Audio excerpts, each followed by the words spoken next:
ابو موسیٰ نے عبداللہ بن مسعود سے کہا کہ اگر غسل کی حاجت ہو اور پانی نہ ملے تو کیا نماز نہ پڑھی جائے؟ عبداللہ نے فرمایا ہاں، اگر مجھے 1 مہینے تک بھی پانی نہ ملے گا تو میں نماز نہ پڑھوں گا۔ اگر اس میں لوگوں کو اجازت دے دی جائے تو سردی معلوم کر کے بھی لوگ تیمم سے نماز پڑھ لیں گے۔ ابو موسیٰ کہتے ہیں کہ میں نے کہا کہ پھر حضرت عمر رضی اللہ تعالیٰ عنہ کے سامنے حضرت عمار رضی اللہ تعالیٰ عنہ کے قول کا کیا جواب ہوگا؟ بولے کہ مجھے تو نہیں معلوم ہے کہ عمر رضی اللہ تعالیٰ عنہ عمار رضی اللہ تعالیٰ عنہ کی بات سے مطمئن ہو گئے تھے۔ ابو موسیٰ نے پوچھا کہ ابو عبد الرحمن، آپ کا کیا خیال ہے کہ اگر کسی کو غسل کی حاجت ہو اور پانی نہ ملے تو وہ کیا کرے؟ عبداللہ نے فرمایا کہ اسے نماز نہ پڑھنی چاہیے جب تک اسے پانی نہ مل جائے۔ ابو موسیٰ نے کہا کہ پھر عمار کی اس روایت کا کیا ہوگا جبکہ نبی کریم صلی اللہ علیہ وسلم نے ان سے کہا تھا کہ تمہیں صرف ہاتھ اور منہ کا تیمم کافی تھا۔ ابن مسعود نے فرمایا کہ تم عمر کو نہیں دیکھتے کہ وہ عمار کی اس بات پر مطمئن نہیں ہوئے تھے۔ پھر ابو موسیٰ نے کہا کہ اچھا، عمار کی بات کو چھوڑو، لیکن اس آیت کا کیا جواب دو گے جس میں جنابت میں تیمم کرنے کی واضح اجازت موجود ہے؟ عبداللہ بن مسعود اس کا کوئی جواب نہ دے سکے، صرف یہ کہا کہ اگر ہم اس کی بھی لوگوں کو اجازت دے دیں تو ان کا حال یہ ہو جائے گا کہ اگر کسی کو پانی ٹھنڈا معلوم ہوا تو اسے چھوڑ دیا کرے گا اور تیمم کر لیا کرے گا۔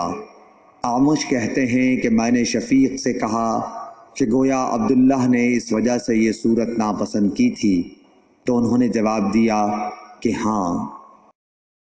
حضرت ابو موسیٰ رضی اللہ تعالی عنہ نے حضرت عبداللہ بن مسعود سے کہا کہ اگر ایک شخص کو غسل کی حاجت ہو اور مہینہ بھر پانی نہ پائے تو کیا وہ تیمم کر کے نماز نہ پڑھے؟ شفیق کہتے ہیں کہ حضرت عبداللہ بن مسعود نے جواب دیا کہ وہ تیمم نہ کرے اگرچہ وہ 1 مہینے تک پانی نہ پائے اور نماز موقوف رکھے۔ ابو موسیٰ نے اس پر کہا کہ پھر سورہ مائدہ کی اس آیت کا کیا مطلب ہوگا؟ اگر تم پانی نہ پاؤ تو پاک مٹی پر تیمم کر لو۔ حضرت عبداللہ بن مسعود بولے کہ اگر لوگوں کو اس کی اجازت دے دی جائے تو جلد ہی یہ حال ہو جائے گا کہ جب ان کو پانی ٹھنڈا معلوم ہوگا تو وہ مٹی سے تیمم ہی کر لیں گے۔ اعمش نے کہا میں نے شفیق سے کہا تو تم نے جنبی کے لیے تیمم اس لیے برا جانا؟ انہوں نے کہا ہاں۔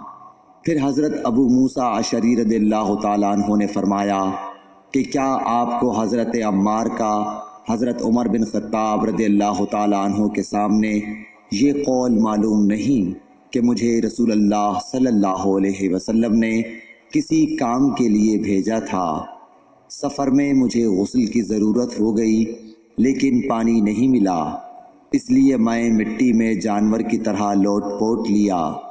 پھر میں نے رسول اللہ صلی اللہ علیہ وسلم سے اس کا ذکر کیا تو آپ نے فرمایا کہ تمہارے لیے صرف اتنا کرنا کافی تھا، اور آپ نے اپنے ہاتھوں کو زمین پر 1 مرتبہ مارا، پھر ان کو جھاڑ کر بائیں ہاتھ سے داہنے کی پشت کو مل لیا یا بائیں ہاتھ کا داہنے ہاتھ سے مسح کیا، پھر دونوں ہاتھوں سے چہرے کا مسح کیا۔ عبداللہ نے اس کا جواب دیا کہ آپ عمر کو نہیں دیکھتے کہ انہوں نے عمار کی بات پر قناعت نہیں کی تھی؟ اور یعلی بن عبید نے اعمش کے واسطے سے شفیق سے روایت میں یہ زیادتی کی ہے کہ انہوں نے کہا کہ میں عبداللہ اور ابو موسیٰ کی خدمت میں تھا، اور ابو موسیٰ نے فرمایا تھا کہ آپ نے عمر سے عمار کا یہ قول نہیں سنا کہ رسول اللہ صلی اللہ علیہ وسلم نے مجھے اور آپ کو بھیجا، پس مجھے غسل کی حاجت ہو گئی اور میں مٹی میں لوٹ پوٹ لیا، پھر میں رات رسول اللہ صلی اللہ علیہ وسلم کی خدمت میں حاضر ہوا اور آپ سے صورتحال کے متعلق ذکر کیا تو آپ نے فرمایا کہ تمہیں صرف اتنا ہی کافی تھا، اور آپ نے چہرے اور ہتھیلیوں کا ایک ہی مرتبہ مسح کیا۔